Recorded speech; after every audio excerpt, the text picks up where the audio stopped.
Tunog ng alarm clock ang gumising kay Aldrich Zane Fabregas. Nakapikit pa ang mga mata niyang inabot para patigilin.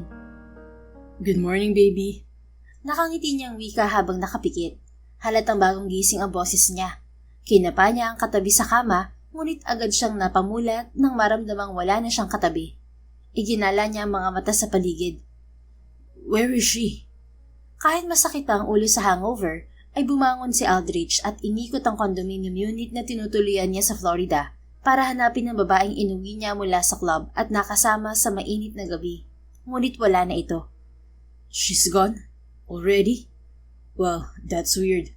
Most of the girls na nakaka-one night stand ko nag-i-stay pa hanggang umaga. Most of them nga halos ayaw nang umalis just to be with me. Taka niyang sabi at kalaunan ay napangiti na lang. Bagamat lasing silang pareho ng babae, hindi pa rin nawawala sa isipan niya ang magandang mukha nito. Maliit na babae lang ito na may maamong mukha na parang sa manika. Hindi niya alam kung paano naisama niya ito dahil mukhang hindi naman ito ang tipo ng babae na agad na lang sasama sa ibang lalaki. Gayunpaman, masaya siyang nakasama niya ito kahit isang gabi lang. I hope magkita ulit tayo kung nasan ka man dito sa Florida o sa Pilipinas, Cyril. Hiling niya. Pangalan lang kasi nito ang nabanggit nito bukod sa katotohanang Pilipino rin ito. Naputol lang ang pagde-daydream ni Aldrich nang magring ang phone niya sa gilid ng kama. Kinuha niya yun at impit na napamura nang makita ang ilang unread messages at missed calls mula sa mga kuya niya. Hello bro, 8 p.m. na rin sa Pilipinas, right? So, good evening. Nakanguwi niyang sagot sa tawag ng Kuya Armin niya. What the hell are you doing there, Aldrich? Bakit hindi ka man lang makontak? We've been messaging and calling you since morning. Angel ng kuya niya na nasa kabilang linya. I'm sorry bro, hindi ko napansin. Marami kasing ginawa kahapon. Don't give me that reason, Aldrich. We both know na nagliliwalo ka lang dyan. Come back here now. What? Pero may project pa ako rito, kuya. Hindi pa tapos yung pinapaasikaso ni Kuya Azad sa akin at may pinadala na si Kuya Azad dyan sa Florida para mag-take over ng may iwan mong trabaho. You really need to come back here now. We need you here. Mom needs us now. Natigil ang paghilot ni Aldrich sa kanyang sentido sa sinabi ng kapatid. Why? What happened to Mom? Nag-aalalang tanong niya. Mom's grieving right now. Wala na si Lolo Raul. What? When? Anong nangyari kay Lolo? Gulat niyang bulalas at dali-daling nagbihis. He had a heart attack kaninang madaling araw dito sa Pilipinas. Sinubukan pa siyang dalhin sa ospital pero hindi na siya umabot. Si Mom, how's Mom? Tanong niya na hindi pa rin makapaniwala sa balita. She's in pain and grieving. Iyak nang iyak kanina nung nalaman niya ang balita. Nauna na sila ni Dad sa Nueva Ecija para ayusin ang burial ni Lolo. Sumunod na rin sina Kuya Azel at Ating Mira kanina kasama ang mga bata. Sabay na tayong pumunta ron pag uwi mo. I'll wait for you here. Umuwi ka na, Aldrich. Sagot ng kuya niya bago ibinaba ang tawag. Mabilis nga nag-asikaso si Aldrich para umuwi ng Pilipinas. 2 araw bago pa sila nakasunod ng Kuya Arwin niya sa Nueva Ecija. Kompleto silang magkakapatid na naroon para damayan ang pagluluksa ng Mommy Janica nila. Samantala, abala pa sa pagtulong sa paghahain ng hapunan sa mesa si Cyril nang dumating ang papa at kuya niya na kapwa galing barangay. Kapitan kasi ng barangay nila ang papa niya. Good evening pa, kuya. Sakto ang dating nyo. Naghahain na kami ng hapunan. Maupo na kayo riyan. Bati niya sa mga ito at nagmano siya sa ama. Salamat anak. Kawaan ka ng Diyos. Anito at naupo na. Nga pala, sasama ka ba sa pagpunta ko roon kina mga Raul mamaya para makiramay? Last lamay na mamaya eh. Ewan ko po pa. Walang maiiwan sa gulayan na tindahan eh. Sagot niya. Isara na lang muna natin ang tindahan at gulayan, anak. Makiramay na muna tayo sa mga Ortiz.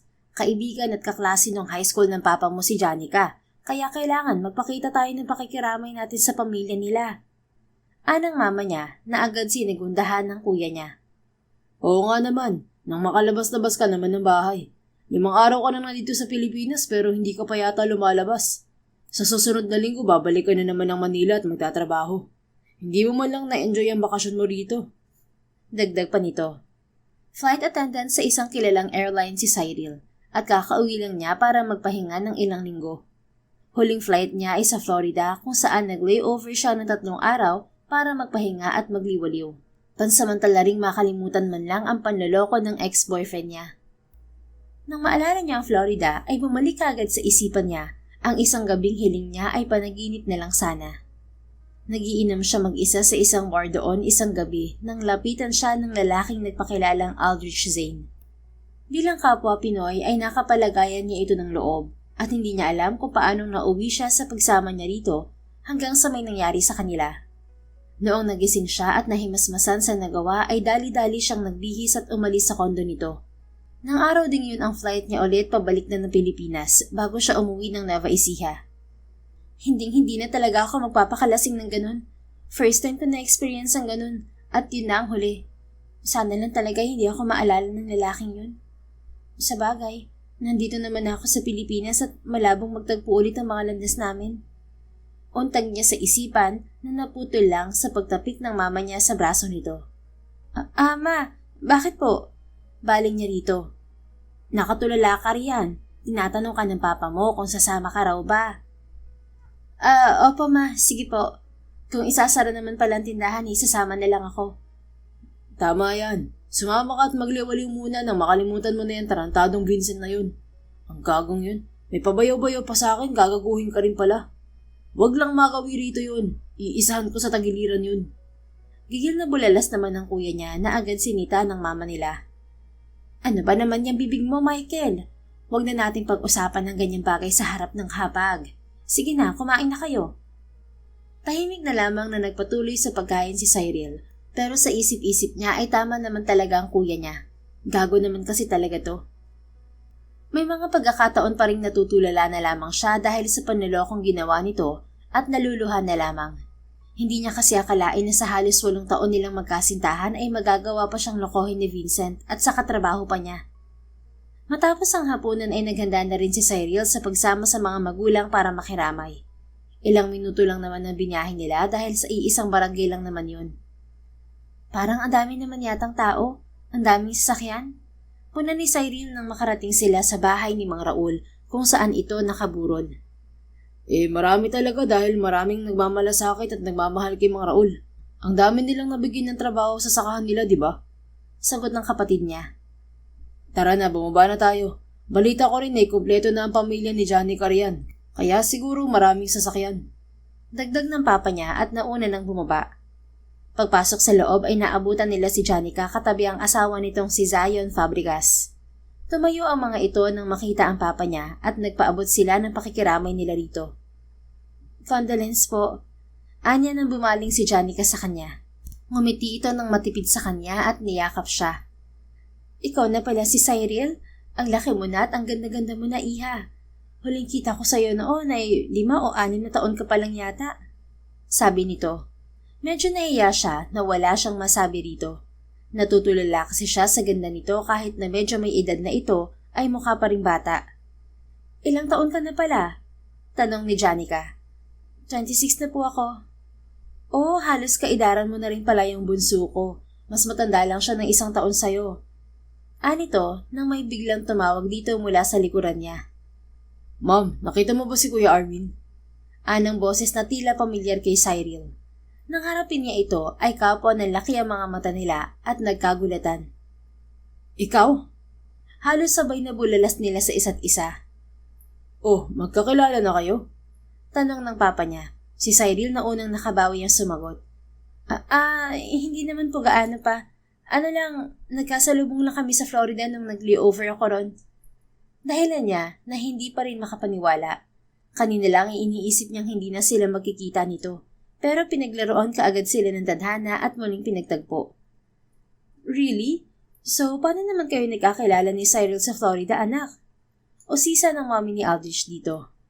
Tumingin to sa kanya at bahagya niya itong pinandilatan. Kinabahan siya bigla. Hindi naman siguro nito sasabihin na nakita sila sa isang bar at nag-one-night stand.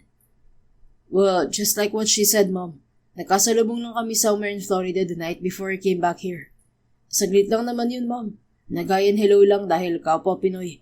Then umalis na rin siya. Sagot nito. Kahit papaano ay nakahinga siya ng maluwag. Oh, ganun ba? Pero nakakatuwa, ano? Nakita kayo ulit dito? Ang liit nga naman talaga ng mundo, no? Sabi ni Janica na may tuwa. Indeed, Mom. Sobrang liit nga ng mundo. Pagsang-ayon nito na nakatitig at nakangiti pa rin sa kanya. Ngumiti na lang din siya dahil naroon ng mga magulang nila. Pero deep inside ay gusto nang umalis ni Cyril sa pagkailang. Nang ma-focus na sa ibang topic ang usapan ng papa niya at ng mommy ni Aldrich, ay kinuha na niya ang pagkakataong yun para magpaalam. Ma, labas po muna ako. Dumadami ng tao rito sa loob eh. Mahinang paalam niya sa mama niya. O sige anak, lalabas na din kami maya-maya. Lumabas na siya mag-isa at doon lang siya nakahinga ng malalim. Diretso siyang lumakad palabas ng bahay at pupunta na sana sa kotse nila para roon muna tumambay nang habulin siya ni Aldrich.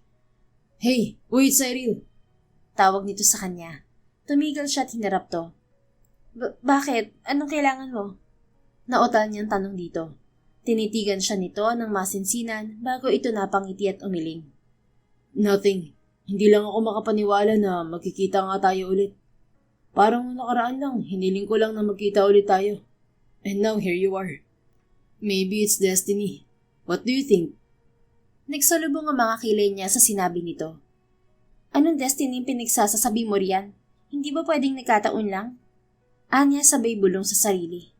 Kay lalaking tao, siya pa talaga itong naniniwala sa destiny. Oh, maybe. But I chose to believe na destiny to. Anito at kumindat pa sa kanya. Hindi niya tuloy malaman kung bakit bigla na lang nag-init ang mukha niya sa ginawa nito. Ewan ko sa'yo, dyan ka na nga. Angil niya rito at tinalikuran to. Hey, wait lang naman. Saan ka pupunta? Aalis ka na naman?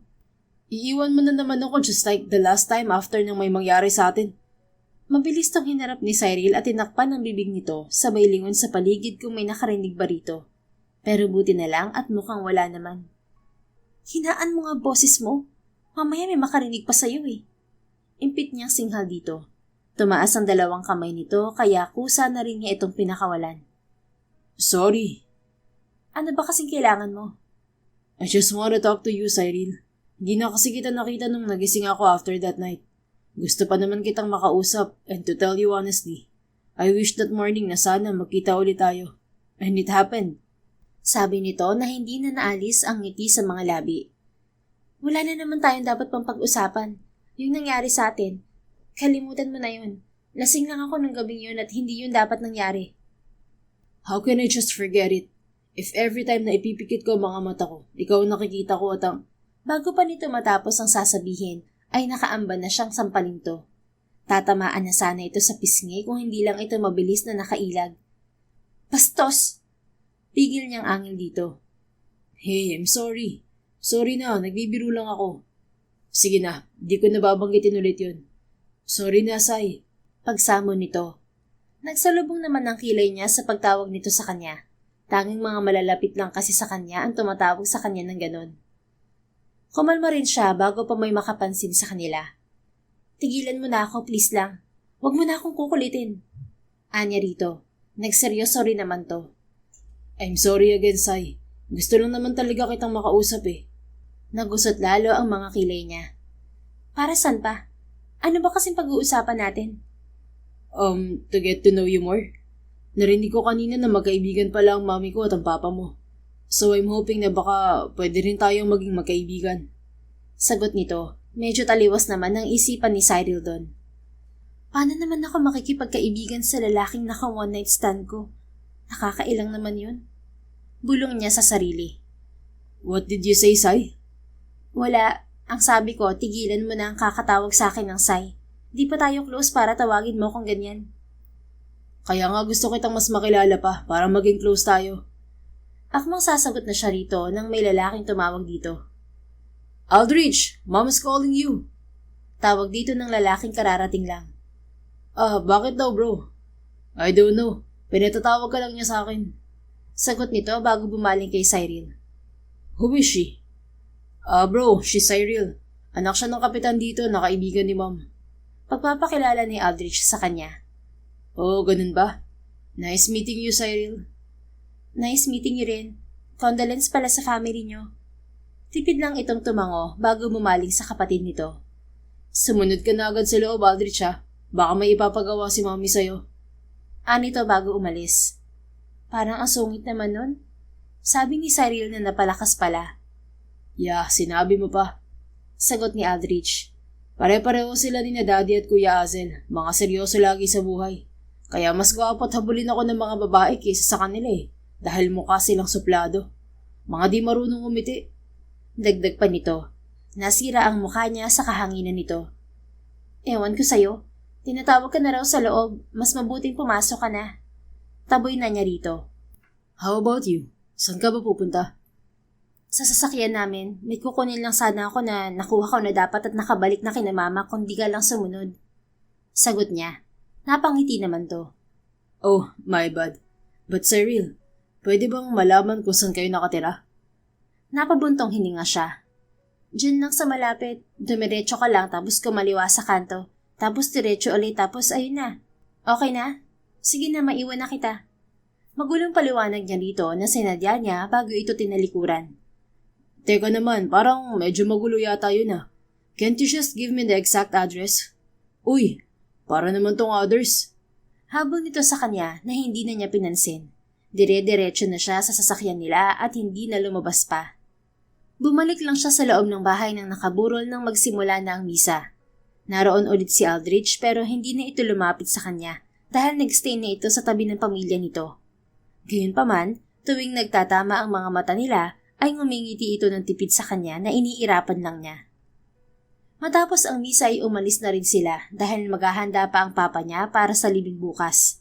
Hindi na sila nagpaalam sa pamilya Fabregas dahil sa mga pamahiin na bawal magpaalam sa pamilya ng namatayan. Sasama ka bang makilibing bukas, anak? Tanong ng mama niya pag uwi nila. Hindi na siguro, ma. Magbubukas na lang po ako ng tindahan. Saka medyo masakit din ang ulo ko. Magpapahinga na lang ako. Sagot niya, pero ang totoo ay ayaw lang niyang makita ulit si Aldrich. O sige, ikaw ang bahala. Magpahinga ka na nga lang. Nauna na siyang nagpaalam sa mga magulang at pabagsak na humiga sa kama niya nang makapasok ng silid. Hanggang ngayon hindi pa rin siya makapaniwala na muli silang nakita ni Aldrich. Diyos ko po, kaya nga ako umuwi dito para magkaroon ng sandaling peace of mind. Tapos magpapakita pang lalaking yun. Napapadyak na lamang siya sa kama niya dahil alam niyang malabong hindi pa maulit ang pagkikita nilang to. Lalo pat malapit na kaibigan pala ng papa niya ang ina nito. Hindi na dapat makross ulit ang landas namin.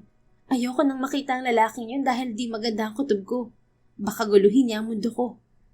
Ito ang naglalaro sa isipan niya hanggang sa makatulog siya. Ngunit kinabukasan ay literal na nawala ang sigla niya sa katawan nang bigla na lamang itong sumulpot sa kanila mga bandang hapon habang nagwawali siya sa harap ng mini grocery nila. Hello Cyril, good afternoon. Nakangiting bati nito sa kanya. Anong ginagawa mo rito, Aldrich? At paano mo nalaman ang address namin? Walang kabuhay-buhay niyang tanong dito. Nagtanong-tanong ako syempre. Hindi naman mahirap hanapin ang bahay niyo. Especially barangay captain ng papa mo. Anong kailangan mo? May bibilhin ka ba? Matabang niyang tanong. Beer. Do you have a beer? Tumaas ang isa niyang kilay. Oo, meron. Ilan ba? Give me 2 muna. Sagot nito. Tumango na lamang siya at pumasok sa loob ng tindahan para ikuha ito ng beer. Ganito lang ang beer namin dito. Umiinom ka ba ng ganito? Inabot niya ang 2 bote dito. Yeah, nakainom na ako ng ganito. Thanks, Cyril. Nakangiting pasasalamat at tanggap nito ng beer. Sikat na brand ng beer yon. Anong salamat? 140 ang 2. Anya sabay lahad ng palad. Natawa naman ito bago naglabas ng wallet at nag-abot ng 1,000. Wala ka bang mas maliit na bill? Magpapabarya ka lang yata eh. Wala eh. Sige na, dyan na muna yan. Dadagdagan ko na lang tong beer ko mamaya kapag kinulang. Pwede bang maupo muna ako rito sandali, Sai? Turo nito sa bench na nasa harapan ng tindahan nila. Sige lang, para naman sa customers ang upuan na yan. Ngumiti naman ito at naupo bago tumungga sa bote ng beer na hawak nito. Cyril, pwede bang samahan mo muna ako rito saglit kung hindi nakakaabala sa'yo? Pakiusap nito na nakatitig sa kanya. Nang makita niya ang mga mata ng binata ay parang natunaw ang irita niya rito. Naramdaman agad niya may mabigat itong dala at naghahanap ng makikinig dito. Sige, sandali lang. Ani at mabilis na pumasok sa loob ng tindahan nila. Kumuha siya ng soft drinks at ilang chichirya. Wala kaming ibang pulutan dito pero pwede na yan. Ani at inabutan to ng chicharon. Natawa naman ng bahagya si Aldrich. Yeah, okay na nga to. Thanks again. Anong thanks again? Ikakatas ko yan sa binayad mo kanina. Wala nang libre ngayon, no? Sabi niya bago naupo sa tabi nito, ngunit may ilang distansya. Bakit soft drinks ang iniinom mo? Ayaw mo ng beer? Wala naman akong dahilan para uminom ng alak. At isa pa, nangako na ako sa sarili kong hindi na ako iinom ng alak. Last time na nag-inom ako ay hindi na niya natapos ang sasabihin ng maalala ang nangyari sa kanila ng lalaking katabi dahil sa kalasingan. Napatungga tuloy siya sa soft drinks na hawak at biglang nahiya. Natawa naman si Aldrich na mukhang alam agad ang tinutukoy niya. Last time na uminom ka, nagising ka na lang sa kondo ko at walang saplot. Biro nito na lalong ikinapula ng mukha niya. Tumigil ka nga, Aldrich. Sabi ko wag mo nang ipapaalala sa akin yan eh. Bakit ba? Hindi ba kita na-satisfy? Ginalingan ko naman nun at mukhang nag-enjoy ka naman eh. Naalala ko nga yung mga moon mo eh. Hirit nito kaya sinamaan na niya ito ng tingin. Alam mo, sinusubukan ko makipag-usap ng matiwasay sa'yo pero panira ka talaga ng araw. Bahala ka na nga riyan.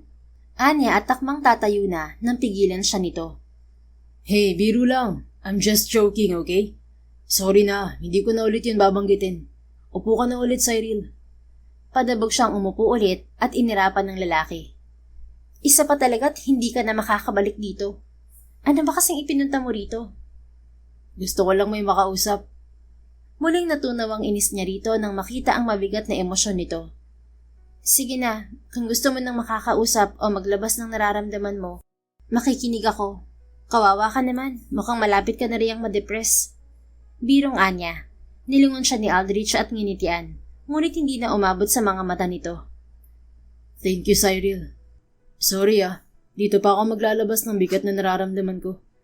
Ayoko kasing ipakita sa pamilya ko, lalo na kay Mommy. Kailangan niya kami ngayon kaya kailangan naming maging malakas para sa kanya. But still, hindi ko maiwasang malungkot sa nangyari, lalo na't sobrang close ni Lolo Raul sa akin. Hindi mo kailangang humingi ng sorry, Aldrich. Naiintindihan ko nararamdaman mo dahil dumaan din kami riyan nung nawala ang lola ko last year. Anya at pasimpleng tinapik ang braso nito. Alam mo kasi, aside sa grandparents ko sa side ni Dad, si Lolo Raul ang isa sa madalas kong kakampi kapag pinagagalitan ako ni na Dad at napagkakaisahan ng mga kapatid ko. Panimula nito, tumungga pa ito ng beer bago nagpatuloy. Growing up, I admit na ako ang pinakapasaway at sakit sa ulo ng pamilya. Well, until now naman, but medyo toned down naman na ako. Marami akong kalokohan noon kaya palagi ako napapagalitan. At kapag pakiramdam ko wala akong kakampi, si Lolo Raul ang nagiging takbuhan ko. Of course, pagsasabihan niya rin ako pero lagi niyang pinapaalala sa akin na kakampi ko siya sa lahat ng bagay. Tahimik lamang na nakinig si Cyril kay Aldrich. Hinayaan lang niya itong magkwento para mailabas nito ang bigat na dala nito sa pagkawala ng lolo nito. All I wish na sana maging okay na si Mommy. Bukod sa amin, si Mom talaga ang pinaka-apektado sa pagkawala ni Lolo. And seeing her na sobrang down, lahat kami parang nangangapa sa dilim. Hindi kami sanay na makita siyang malungkot at umiiyak. Dagdag nito at napayuko na lamang. Mabilis na hinimas niya ang likuran nito para damayan. Alam ko na hindi madaling pinagdadaanan ng pamilya mo ngayon, lalo na ng mami mo. Hindi naman kasi madaling makamove on sa pagkawala ng taong mahal mo sa buhay. Pero alam ko rin na pasasaan ba't magiging okay rin ang mami mo. Saglit ko lang siya nakausap pero alam ko na malakas siyang babae. Anya para palubagin ang loob ng binata. Yeah, you're right. Mom is a strong woman. I know she'll get through this soon. Tama, bigyan niya lang siya ng oras para makapagluksa at di magtatagal magiging okay rin siya. Tumango si Aldrich na nakangiting nakatitig pa rin sa kanya. Thank you for listening, Cyril. Okay lang. Ako naman ang nag-insist na makinig sa'yo. At saka gagawin din naman to ng iba para sa'yo for sure. Yeah, you may be right. Pero mas lalong gumana pakiramdam ko ngayon dahil ikaw ang nakikinig sa akin. Sagot nito, napatitig tuloy siya rito at napailing. Alam mo, kung okay ka na, mas mabuti na umuwi ka na, Aldrich. Dumidilim na rin At saka, naka-4 na bote ka na rin ng beer. Magmamaneho ka pa naman pa uwi. Sabi niya sabay tingin sa 5 boteng wala ng laman na nasa lapag na. Nah, it's okay. Hindi naman ako mabalis mapatumba ng ilang bote lang ng beer. And besides, nag-e-enjoy ba akong kakwentuhan ka sa totoo lang? Baka hinahanap ka na sa inyo. Hindi yan. Nagpaalam naman ako kay na kuya na pupunta rito. Uuwi rin ako maya-maya. Uubusin ko lang to. Bahala ka nga. Basta hindi kita sagutin kapag nabangga ka riyan sa daan. You're worrying too much, Cyril. Baka naman kapag na-fall ako sa pagiging caring mo, hindi mo ako masalo. Hirit nito at kumindat pa. Medyo nangilabot tuloy siya at napairap dito. Nakakairita ka, alam mo ba yun? Hindi na nakakatuwa yung mga ganyang biro mo, Aldrich. Chill lang. Ito naman din na mabiro. Tumungga ulit ito ng beer. So, ikaw naman ang magkwento. Anong pinagkakaabalahan mo? Tanong naman ito pagkababa ng bote ng beer. Tiningnan niya ito sandali na nag-aabang ng sagot niya. Ngayon wala muna dahil rest ko sa trabaho, kaya ako nandito at nagbabantay ng mini grocery namin. Nabanggit nga ng mama mo nung nagkausap kami sa libing ni Lolo kanina na flight attendant ka raw. So kaya ka ba nandun sa Florida noon dahil doon ang flight schedule mo? Oo, nag-layover lang ako ron sandali bago umuwi dito. I see. Ako naman ay may project doon. Kung di mo natatanong, engineer ako just like my dad and my brothers. Pinadala ako ron para i-handle ang isang big project, pero pinauwi rin nila ako dahil nga sa pagpanaw ni Lolo. Kwento nito na sinagot lang niya ng pagtango. Medyo nailang siya rito dahil may kakaibang titig ito na parang may gustong malaman. Kung may gusto kang itanong, itanong mo na. Anya at pairap na umiwas ng tingin dito. Well, may gusto nga sana akong itanong sa'yo. Nabanggit lang kasi ito ng mama mo kanina eh. Kagagaling mo lang raw sa breakup. Totoo ba? Chismoso ka rin pala, no? Hindi naman, curious lang. If you're not comfortable to talk about it, much better wag na natin pag-usapan. Sorry for bringing that up, Sai. Bumuntong hininga siya at umiling. Okay lang, nabanggit naman na rin pala sa'yo ni Mama. So okay lang na pag-usapan ang nangyari sa love life mo? Natanong mo na eh. Hirit niya at natawa naman to. Ano ba nangyari sa inyo ng ex mo? Nilingon niya si Aldrich na nakatitig na sa kanya at naghihintay ng kwento niya. He cheated on me. Nahuli ko sila ng katrabaho ko sa unit niya almost 2 months ago. Really? What a bastard. Komento nito sabay habol ng tanong. Anong pangalan niya? At bakit? Hahanapin mo? Binalingan niya ito ng may pagtataka. Igaganti kita. Bubugbugin ko ang gagong yun para sa'yo. You don't deserve what he did to you. Napailing siya at napairap dito. Hindi na kailangan. Nabugbog ko naman na yun bago ako nakipaghiwalay. Sagot niya dahilan para maibugan ni Aldrich ang tinunggang beer. What the? Binugbog mo? As in gulpe? Seryoso, Sai? Baliw. Siyempre hindi naman gulpe. Sampal at sabunot lang. Ganun? Akala ko naman gulpi talaga. Natatawa-tawa pang sabi nito. Hindi naman ako bayolenteng tao, no? Ayaw ko rin naman nung ginawa ko pero nadala na kasi ako ng galit ko kasi dinedeny pa niya. Huling-huli ko na nga silang naglalampungan ng babae niya. May gigil niyang sabi. Nasa na siya ngayon?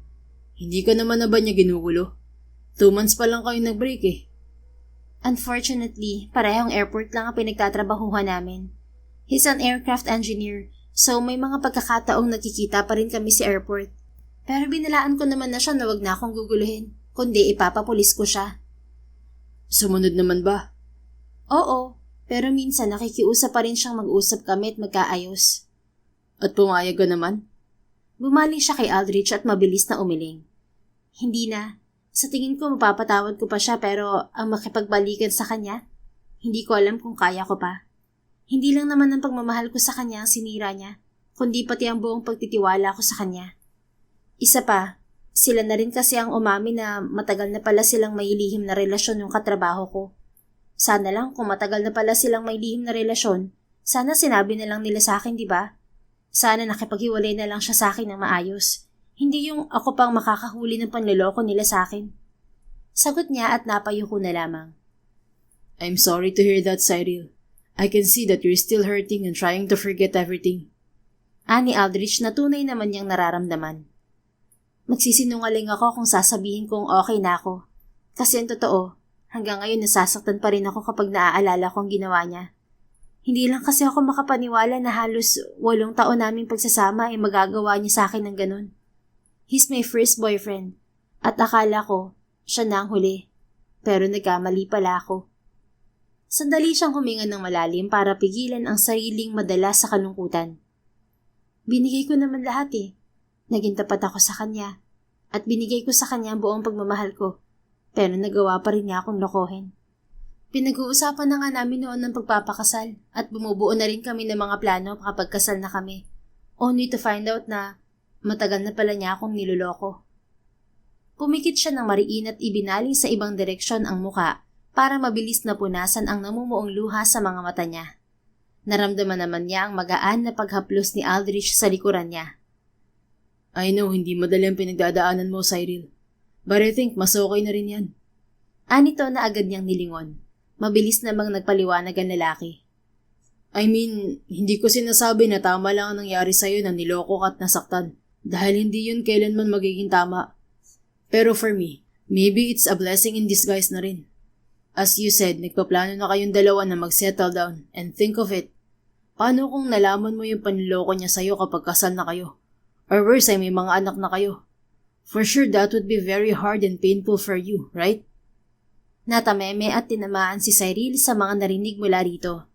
Lahat kasi ng sinabi nito ay tama naman at nasabi na rin ng pamilya niya sa kanya. Marahan siyang tumango at tinanggap ang sinabi nito. Yan din ang sinabi ni na mama at sumang-ayon naman ako. Hindi lang ganun kadaling kalimutan na lang ang ginawa niya sa akin pero naniniwala akong makakalimutan ko rin siya. Sagot niya at lubusan ng pinakalma ang sarili sa pamamagitan ng maluwag na paghinga. You know, hindi man halata sa personalidad ko but I do believe na everything happens for a reason. May mga taong darating sa atin para samahan tayo sandali at may mga tao rin mag-i-stay na kasama mo hanggang dulo. Maybe hindi siya yung taong nakalaan para magstay sa tabi mo hanggang dulo at tapos na ang role niya sa buhay mo. Kaya huwag kang manghinayang na bitiwan ng mga taong dapat nang bitiwan dahil may mga mas better pang darating para sa'yo. Mahabang sabi nito at matamis siyang initian. You don't deserve a man like him, Cyril. It's his loss to lose a precious girl like you, and not yours. Sa ganda mong yan, for sure maraming lalaki ang mapapaibig mo, at mas better pa sa ulupong mong ex. Like me, for example. Pahabol nitong hirit. Muling gumulong ang mga mata ni Cyril. Nandun na natouch na siya at pinupuri na sa isipan niya ang lalaki na may sense rin pala itong kausap, pero humirit pa ng ganon. Alam mo kung ano mas better, Aldrich? Ano? Yung umuwi ka na. Anya bago tumayo. Seryoso na ang usapan tapos hihirit ka pa ng ganyan. Nakakairita. Sige na, tumayo ka na riyan at umuwi ka na. Nakakarami ka na ng inom. Tatawa-tawa naman tinitigan siya ni Aldrich. Pero maaga pa naman at gusto ko pa makipagkwentuhan sa'yo, Cyril. Hindi na, umuwi ka na ngayon. Baka hinahanap ka na. May ibang araw pa naman na pwede tayong magkwentuhan ulit Anya, napangiti si Aldrich ng malaki. Really? So may next time pa ulit tong pagkikita at pag-uusap natin? Parang batang tanong nito. Napairap siya rito. Bakit? Kung sabihin ko bang bawal ka nang pumunta rito, susundin mo? Hindi rin naman, di ba? Sagot niya bago kinuha ang boteng hawak nito. Wala na rin naman yung laman. Well, at least alam kong pwede na akong bumalik ulit dito. Magtatagal pa naman kami ng ilang araw o linggo rito sa lugar nyo kaya makakapag-usap pa ulit tayo. Oo na, sige na. Tumayo ka na riyan at dumidilim na Nakangiting tumayo nga si Aldrich nang hindi bumibitiw ng tingin sa kanya. Thank you again for listening, Cyril. Sa totoo lang, sobrang bigat talaga ng pakiramdam ko ng mga nagdaang araw. Ngayon ko lang talaga ito nailabas kaya thank you na hinayaan mo akong maglabas ng bigat na nararamdaman ko sa'yo. Walang anuman. Alam ko naman at ramdam ko ang bigat ng sinasabi mo. This is the least thing that I can do para makatulong sa'yo. Kahit di pa tayo lubos na magkakilala, hindi naman ako masamang tao para ipagtabuyan ka kanina, lalo na sa sitwasyon mo. Sagot niya at isa-isa nang kinuha ang mga bote ng beer sa lapag. At saka, salamat din sa pakikinig sa akin. I didn't expect na may sense ka rin naman palang kausap. Dagdag niya at hinarap to. Medyo nailang pa siya na matamang nakatitig at nakangiti lang to sa kanya. Well, nakinig ka sa akin. Ang unfair naman kung di ako makikinig sa'yo, right? At besides, gusto ko rin talaga ng mas makilala ka pa, Cyril. Anito at naglahad ng kamay sa kanya. So, can we be friends? Tinitigan muna ni Cyril si Aldrich ng ilang segundo bago nagbitiw ng malalim na paghinga. Oo na, sige na. Basta bawasan mo lang ang pambubuisit mo at magkakasundo rin tayo. Anya at tinanggap ang kamay nito. Kitang-kita naman ang labis na saya sa mga mata at ngiti ni Aldrich. Well, I can't promise, but I'll try. Thank you again, Cyril. Sabi nito na inirapan na lang niya. Ewan ko sa'yo. Sige na, umuwi ka na nga sabi. Siguraduhin mo rin kaya mo pang mag-drive. Kung hindi, magpasundo ka na lang. Okay, uuwi na ako at kayang-kaya ko pa pong mag-drive. Salamat ulit sa sandaling kwentuhan. Masaya akong nakausap ka ngayon. Mag-iingat ka sa pag-uwi, Aldrich. Anya, nakangiting tumango naman ito bago ito sumakay sa sasakyan nito at nagmaneho na palayo. Samantala, matapos ang araw na yon ay ilang beses pang naulit ang pagbisita ni Aldrich sa bahay ni Cyril para tumambay at makipagkwentuhan dito.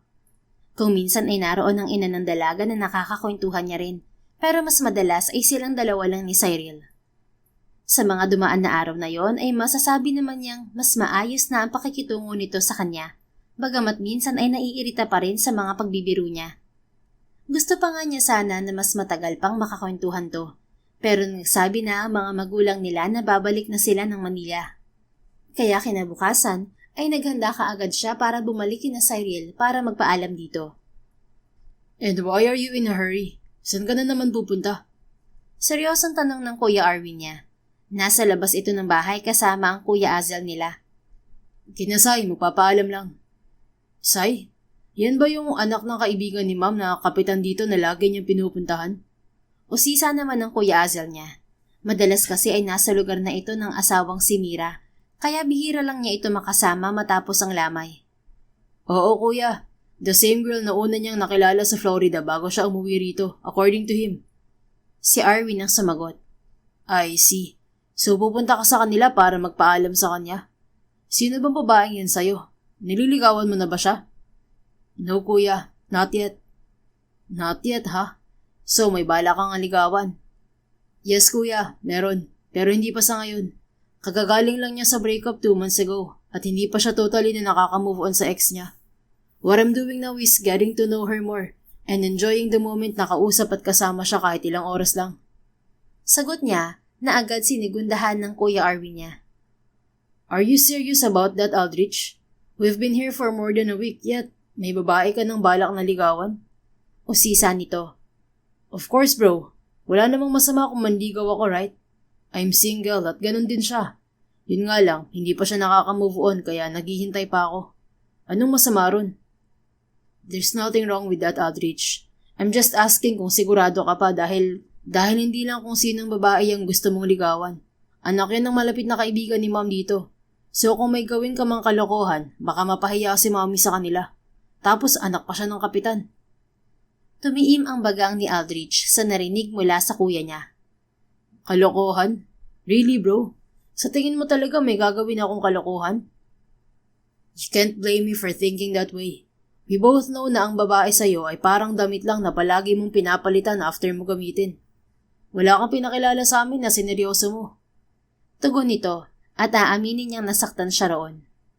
Sa kabilang banda, may punto naman ng kapatid niya dahil gawain nga talaga niya yun at hindi niya itatanggi. Talaga namang naging maloko siya noon at papalit-palit ng babae. Pero simula nang makita at makilala niya si Cyril, ay unti-unti siyang nagbago. Siguro maaga pa para sabihin, pero sigurado na siya sa sarili na si Cyril ang babaeng hinding-hindi niya lolokohin. Sandaling panahon pa lang niya ito nakilala, ngunit alam na niya sa puso niya na gusto niya ito at handa siyang magbago para rito. Tama ka bro. Siguro nga hindi kita masisisi kung pag-iisipan mo ko ng ganyan sa dami ng mga kalokohang ginawa ko. Pero hindi ba ako pwedeng magbago? Hindi ba pwedeng this time may gusto ko na magseryoso? Kalmado pero mariin niyang buwelta sa paratang ng Kuya Arwin niya. Natahimik naman itong nakatitig sa kanya. Huwag ka mag-alala bro, dahil hindi ko kayo ipapahiya at lalong-lalo na si Mommy. Ipapakita ko sa iyo na iba si Cyril sa mga babaeng dumaan sa akin at seryoso ako sa kanya. That's enough, you two. Baka mamaya makita pa kayo ni Mommy na nagtatalo. Huwag na tayong dumagdag sa pinagdadaanan niya ngayon. Saway na ng Kuya Azel nila sa kanila. Sige na Aldrich, pumunta ka na sa pupuntahan mo. Bumalik ka rin kaagad at maya-maya aalis na rin tayo. Tumango na lang siya at tahimik na lumakad palayo sa mga ito na mabigat ang loob dahil sa sagutan nila ng Kuya Arwin niya. Palabas na sana siya ng gate nang habulin siya ni Mira na asawa ng Kuya Azel niya, bitbit nito ang bunsong anak na babae. O bakit Ate Mira? Anya't hinarap to. Ito kasing mahadera mong pamangkin, nanggugulo na sasama raw sa'yo. Nakita ka yatang paayos kanina. Okay lang ba kung isama mo muna siya para makapag-impake ako ng maayos? Hindi ako matapos-tapos at tumatumbling ba naman sa loob ng suitcase namin yan? Na-stress na rin kami ng Kuya Marvin niya sa pagsita sa kanya. Sumbong nito at kinurot ang pisngi ng anak. Natawa naman si Aldrich at mabilis na kinuha ang pamangkin na kanina pa nagpapaawa sa kanya. Can you promise na magbe-behave ka kung isasama kita, princess? Tanong niya sa bata na tumango agad. Yes, Uncle Rich, I promise. Anito at nagtaas pa ng isang kamay. Ay nako, hindi ka sure dyan. Parang di mo naman kilala ang isang yan. Baka lagnatin yan kung hindi bubuka ang bibig para magdaldal. Wika ni Mira. Natawa na lang si Aldrich dahil tama naman to. Kahit na 4 na taon pa lang ang pamangkin ay matalino na ito at madaldal. May pinagmanahan naman kasi. Sige na ate, ako na munang bahala rito sa prinsesa na to. Anya at hinalikan ang pisngi ng pamangkin. Nako, salamat be. Hulog ka ng langit. Sige na, gora na kayo sa pupuntahan nyo at ako'y mag-iimpake na. Babush! Napailing na lamang si Aldrich habang nakatingin kay Mira na tumatakbo na pabalik ng bahay. Hanggang ngayon ay kwela pa rin ito at hindi nabibigong magbigay saya sa kanila. Kasama na niya ang pamangkin nang puntahan niya si Cyril. At pagkarating nila roon ay bumungad agad ito sa kanya na may malaking ngiti habang nakatingin sa buhat niyang pamangkin. Hala, ang cute! Sino tong kasama mo, Aldrich? Salubong nito sa kanila. Oh, she's Ameline Bell. Bunso ni na Kuya Azel at Ate Mira. Sagot niya at binalingan ang kargang pamangkin. Ami princess, say hello to Tito Cyril.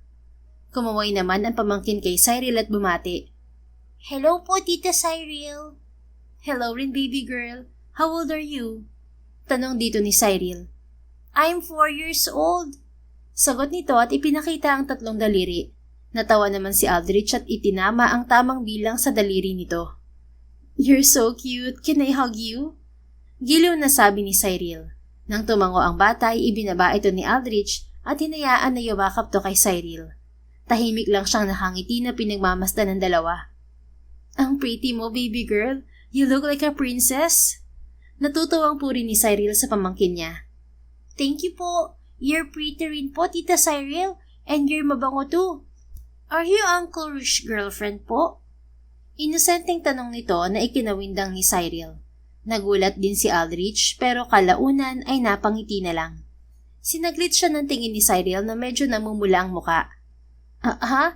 Nako, hindi baby girl. I'm just your uncle's friend. Not for long. Bulong naman ng binata sa isipan.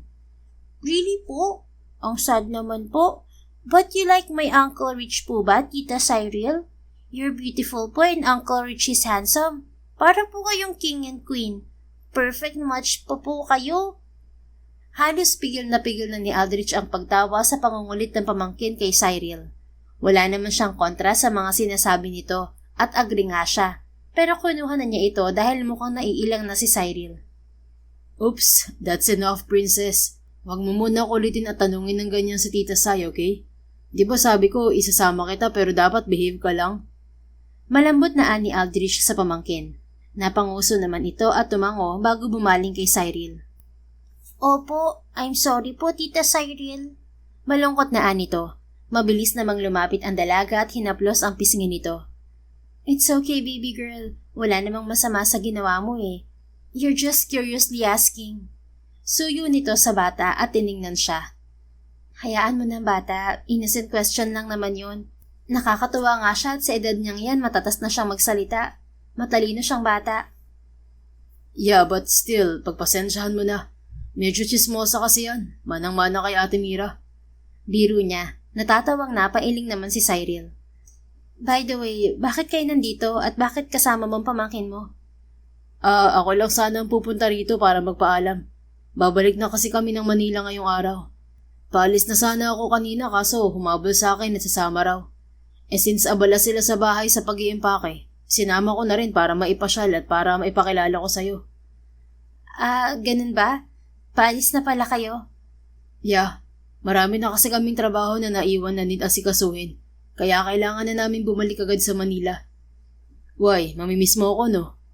Hirit niya at nginisian nito. Expected na niya ang pag-irap nito, na lalong nagpapakit sa dalaga. Kapal naman ang mukha mo, kahit wag ka na nga bumalik, mas mabuti pa yun. Mapaklang sabi nito at tiningnan ang pamangkin niya. Wait, gusto niyo bang pumasok muna? Maingay dito at maalikabok, kawawa naman ng bata kung dito tayo sa labas mag-uusap. Sure, kung hindi naman nakakaabala sa'yo. Ayos lang, ako lang din naman mag-isa rito ngayon. Sagot nito at inaya na silang pumasok ng bahay. Hindi yun ang unang beses na nakapasok siya sa bahay ni na Cyril. Kapag nandoon kasi ang mama nito ay lagi siyang inaaya ng ginang na pumasok sa loob tuwing balak niyang tumambay sa tindahan ng mga ito. Bakit? Nasaan si Tita Mariel, Sai? Kaaalis lang ni mama kanina para mamalengke ng mga paninda sa tindahan. Ganun ba? Sayang at hindi kami nagpang-abot para sana makita niya rin si Ami. Oo nga eh. Saktong pagdating niyo kanina ay kakasakay lang niya ng tricycle. Maupo na muna kayo riyan at kukuha lang ako ng maiinom niyo. Sabi nito bago tumungo sa kusina. Sandali lang naman ay may bitbit na itong tray na may lamang juice at cookies. Thanks, Sai. Nagabala ka pa talaga. Kung ikaw lang ang bisita, hindi kita paghahandaan ng merienda, Aldrich. Kaso kasama mong pamangkin mo eh.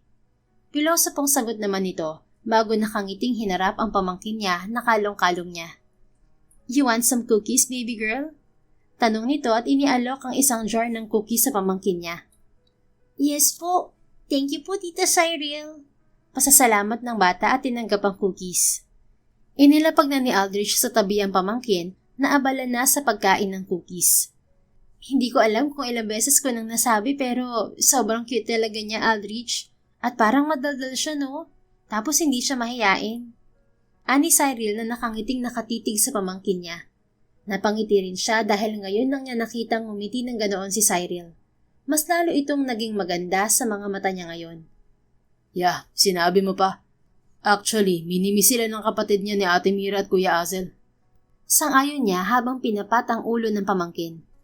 Talaga? Ang galing naman? Oo, kung yung Kuya Marvin niya ay nagmana kay Kuya Azel na medyo tahimik at seryoso, ito namang si Ameline nagmana kay Ate Mira na maingay at madaldal. Kaya nga kapag magkasama silang magnanay parang may fiesta lagi sa ingay nilang dalawa. Natawa si Cyril sa narinig. Nakakatawa naman pala sila. Sigurado na masayang pamilya sila. Totoo yan. Sobrang hands-on ni na kuya sa mga bata, lalo na si Ate Mira. Si Ate Mira, taga rito rin siya sa Nueva Ecija, di ba? Yeah, same as mom na taga rito rin. Magkaiba lang sila ng bayan. Oo nga, ang galing no? Yun ang pangasawa ng daddy mo at kuya mo ay parehong taga rito sa Nueva Ecija. Nakakatuwa. I know. Kaya nga sabi ko sa kanila noon pa na baka nga taga rito talaga sa Nueva Ecija nakatadhana sa aming mga fabrikas. And I'm hoping na sana nga ay taga Nueva Ecija rin ang maging girlfriend ko. O kung papala rin ay future wife na. Anya nang may makahulugang tingin at ngiti kay Cyril. Mukhang nakahalata naman ito at unti-unting nawala ang ngiti kanina. Oh, bakit ganyan ka makatingin at makangiti? Kung iniisip mo na ako yung babaeng yon, mabuti pang itigil mo na. Pairap nitong sabi. Grabe, wala naman akong sinasabi ah. Nakangiti at nakatingin lang naman ako sa'yo eh. Hindi ako sure nga para hindi magets si mga tingin at ngiti mo na yan, Aldrich. Kaya kung ano man yung tumatakbo sa isipan mo, itigil mo na. Humanap ka ng ibang babae riyan at wag ako dahil wala na akong balak na makipagrelasyon ulit. Buwelta nito na bahagya niyang ikinagulat. Wala ka nang balak makipagrelasyon ulit? Hindi kaya masyado pang maaga para isarado mo ang puso mo sa pakikipagrelasyon ulit? Hindi naman lahat ng lalaki gaya ng ex mo. Wala kang pake, Aldrich. Yun ang desisyon ko at wala ka nang magagawa ron. Mas mabuti pang tumandang dalaga kaysa makakuha ulit ng lalaking manluloko. Napakamot siya sa ulo sa narinig. Una pa lang ay alam niyang mahihirapan siya kay Cyril kung umamin na siya rito at magpaalam na manliligaw, lalo na at kagagaling lang nito sa breakup. Pero willing naman siyang maghintay hanggang sa makamove on ito at sa kanya ito liligawan. Hindi naman lahat ng lalaki ay manloloko, Cyril. I understand na may pinaghuhugutan ka sa mga sinasabi mo ngayon. Pero wag mo sana ipagkait sa sarili mo sumaya ulit. Bakit? Hindi ba ako sasaya na ako lang mag-isa? Kaya ko namang maging masaya nang walang lalaki sa tabi ko. Kaya hindi ko na kailangan makipagrelasyon pa ulit. Mariin itong sabi. Akmang sasagot pa sana siya nang sumingit na sa kanilang usapan ang pamangkin niya. Are you two fighting po? Tanong ni Ameline na nakikinig lang pala sa kanilang dalawa. Ay hindi baby girl, nag-uusap lang kami ng uncle mo. Mabilis agad na sagot ni Cyril. Pero bakit parang nag-aaway po kayo? Bad po yun. No princess, hindi kami nag-aaway. Ganun lang talaga kami mag-usap. Don't mind us, okay? Paliwanag na ni Aldrich sa pamangkin. Alam mo baby girl, hayaan mo na lang yung uncle mo at mag-play na lang tayo. May mga dala ko dito. Gusto mo? Ani Cyril at natuwa naman ang bata. Okay po, Tita Cyril. Let's play po. Okay, wait mo ako at kukunin ko. Tumayo si Cyril at umalis sandali. Pagbalik nito ay may dala na itong mga laruan at nakipaglaro na sa pamangkin niya. Sa kinauupuan ay tahimik lang na nakatitig si Aldrich sa dalawa. May init siyang nararamdaman sa dibdib niya habang naglalaro sa isipan niya na paano kung dumating ang panahon na magkatuluyan sila ni Cyril at magkaanak. Marahil ay masyado pang maaga para roon, pero hindi niya maiwasang isipin, lalo pat si Cyril na ang tingin niyang babaeng hinahanap niya. Palihim niyang inilabas ang phone niya at kinuhanan ng pictures ang mga ito. Bagay sa'yo.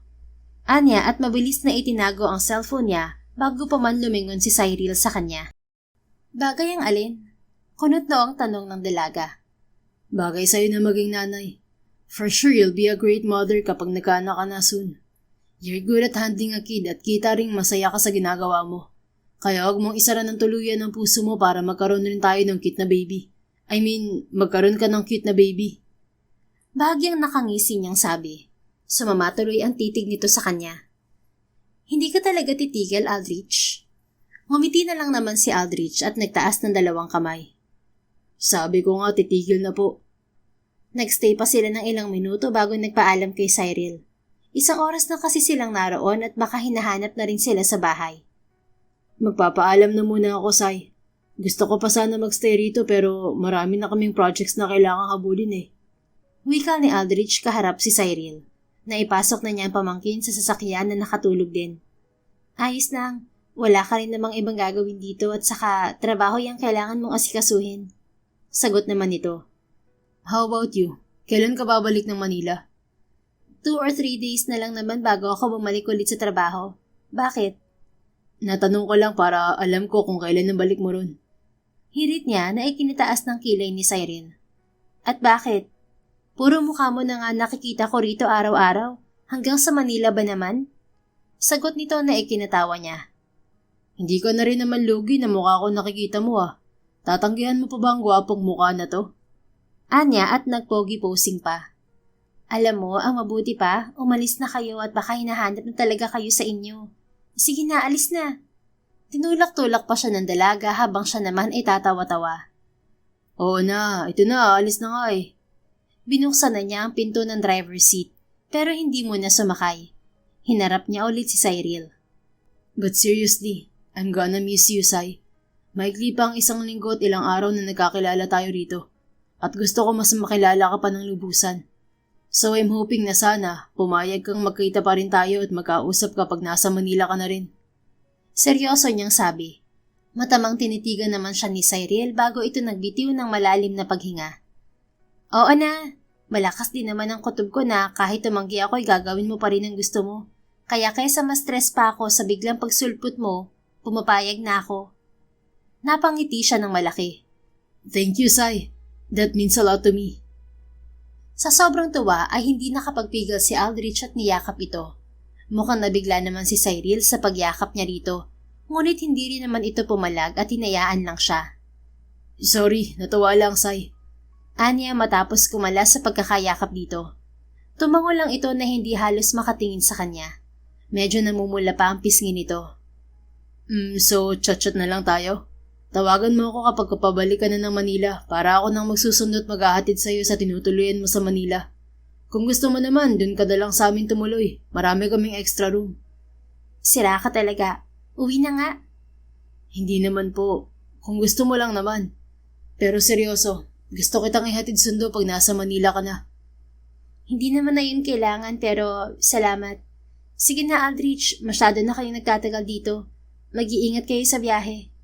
Anito na sinuklian niya ng matamis ng ngiti. Thank you again, Sai. See you sa Manila. Oo na, see you na lang sa Manila, Aldrich. Matapos magpaalam ay sumakay na rin si Aldrich sa kanyang sasakyan at nagmaneho na pauwi. Samantala, isang linggo ang mabilis na dumaan at nakabalik na rin sa Manila si Cyril. Tulad ng pangako ni Aldrich ay ito nga ang sumundo sa kanya pagdating niya sa bus terminal at hinatid pa siya sa unit na tinutuluyan. Pero matapos ang araw na yon ay hindi na ulit sila nakipagkita pa ni Aldrich dahil kapwa na sila naging abala sa trabaho. Pinabalik kasi muli si Aldrich ng Kuya Azel nito sa Florida para i-oversee ang katatapos lang na project ng kumpanya ng mga ito roon at siya naman ay balik na rin sa mga international flights. Through video call na lang muna sila kung makapag-usap ng binata. Hello, Sai. Good evening dyan sa'yo sa Pinas. How's your day? Kumain ka na ba? Tanong ni Aldrich na mukhang nakadapa sa kama nito kaharap ang laptop. Tumawag ito sa kanya saktong pagkatapos niyang magbihis galing sa trabaho. Oo, tapos na. Kumain muna kami ng mga katrabaho ko bago umuwi rito sa apartment. Medyo pagod nga sa ilang oras na flights pero ganun talaga, nagtatrabaho eh. Ikaw, kamusta ka riyan? Mukhang nabisi ka rin dyan ah. Di ka muna nang ulit ng maghapon kahapon. Sagot at tanong niya rin bago naupo sa kama niya. Oh yeah, medyo busy nga kahapon at pumunta rito sa site ng client para tingnan ang pinapatayo nilang building. And after that, nagyaya silang lumabas. Nakakahiya namang tumanggi kaya sumama na rin ako.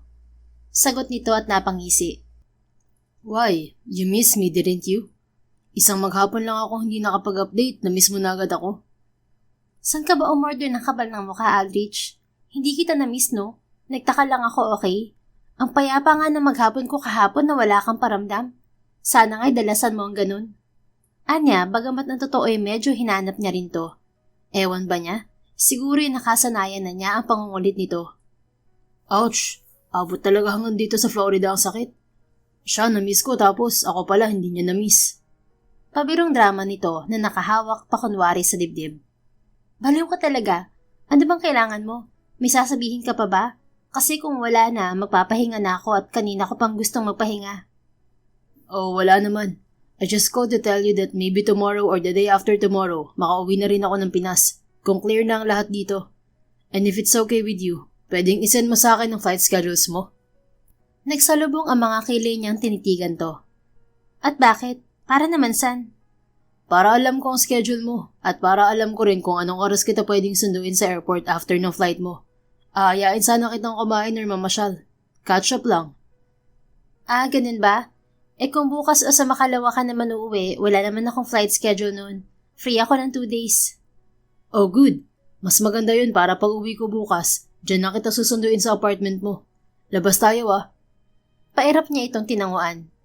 Oo na, kahit naman hindi ako pumayag, for sure pupuntahan mo pa rin ako rito. Basta libre mo yan ah. Anya, natawa naman si Aldrich. Sure, yun lang pala eh. Paldo ako ngayon since isang malaking project ang natapos ko rito. Gusto mo, bilhin ko pa ang buong mall para sa'yo eh. May pagyayabang nasabi nito. Napakayabang talaga. Sige na nga, matutulog na ako. Kumilos ka na rin dyan at alam kong may gagawin ka pa. Yeah, meron pa nga. Sige na, di na ako mga abala.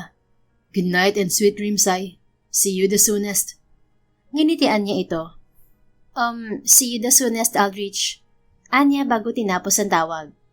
Natulala pa siya ng ilang sandali matapos ang maikling pag-uusap nila ni Aldrich. Wala sa sariling napangiti na lang siya at napailing. Napakayabang talaga ng lalaking yun.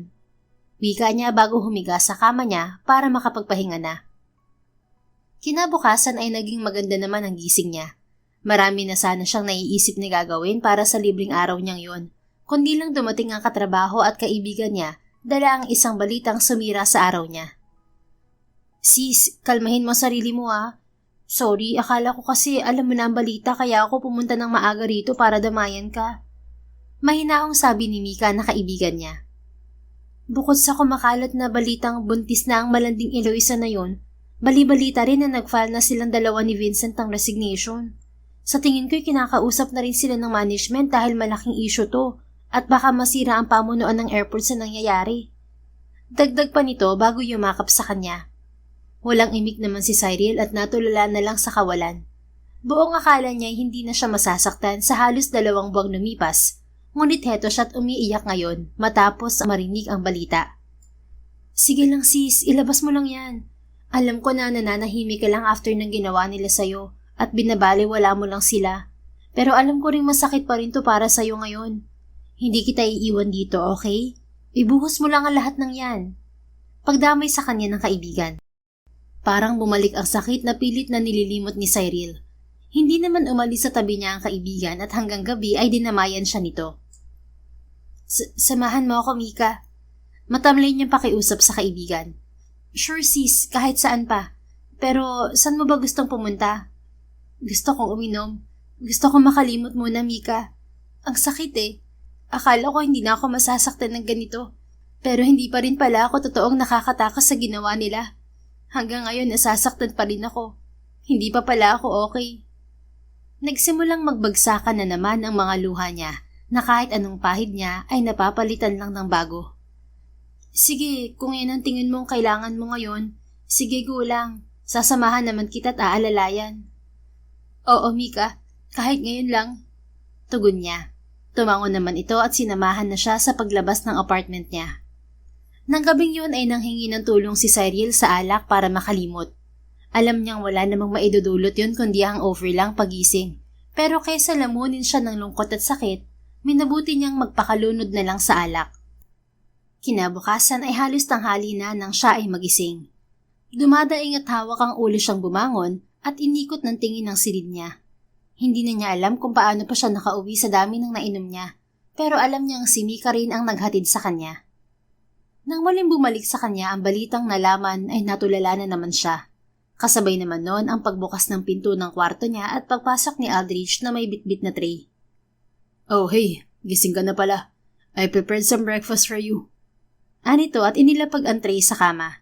Nakatitig lang siya sa binatang seryosong inaayos ang pagkain niya. Aldrich, anong ginagawa mo rito? Bakit nandito ka? Matamlay pero medyo gulat niyang tanong sa lalaki na hindi niya inaasahang nasa unit niya. I should have been here earlier para hindi ka nagpakalasing ng ganito. Pero late na ako at ngayong umaga lang ako nakarating. Sagot nito na hindi man lang siya tinitingnan. Ang ibig kong sabihin ay, paano ka nakapasok dito?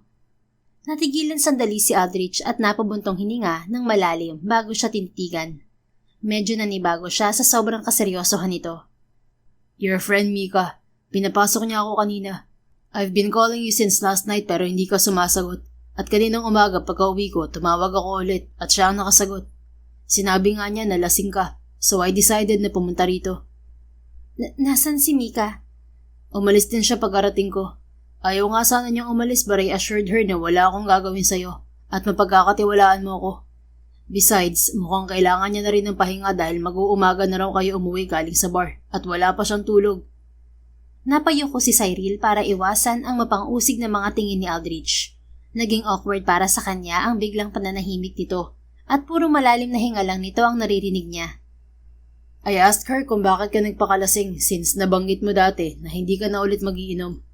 And she told me everything. Sabi nito pagkakuwan.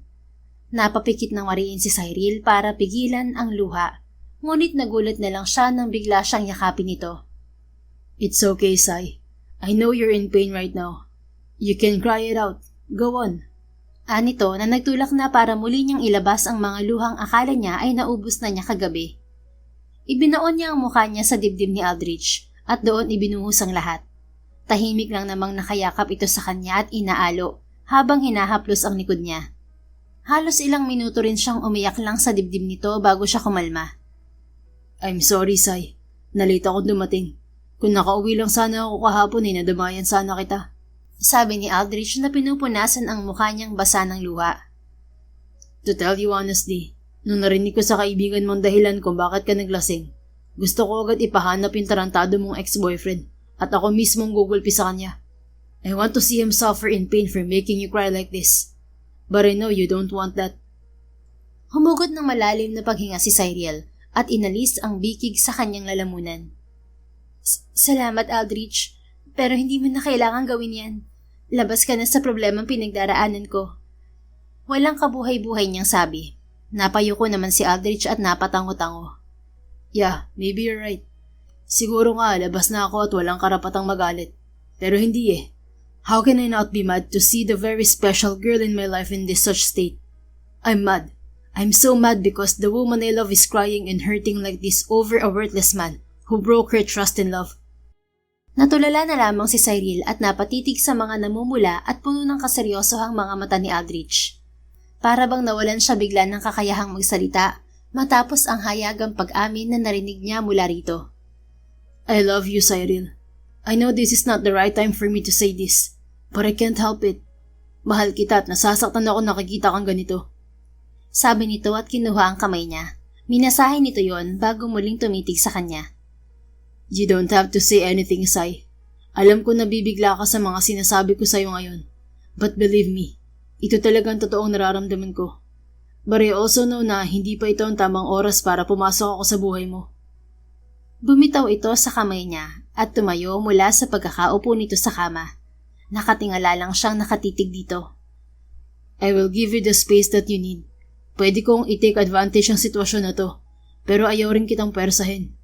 Hindi na muna ako manggugulo sa'yo para magkaroon ka ng oras sa sarili mo, dahil yun ang kailangan mo ngayon. But always remember that I'm here for you, Cyril, okay? Remember na may isang Aldrich siyang handang maghintay sa'yo, hanggang sa tuluyan kang makalaya sa nakaraan mo. Take care of yourself, Cyril.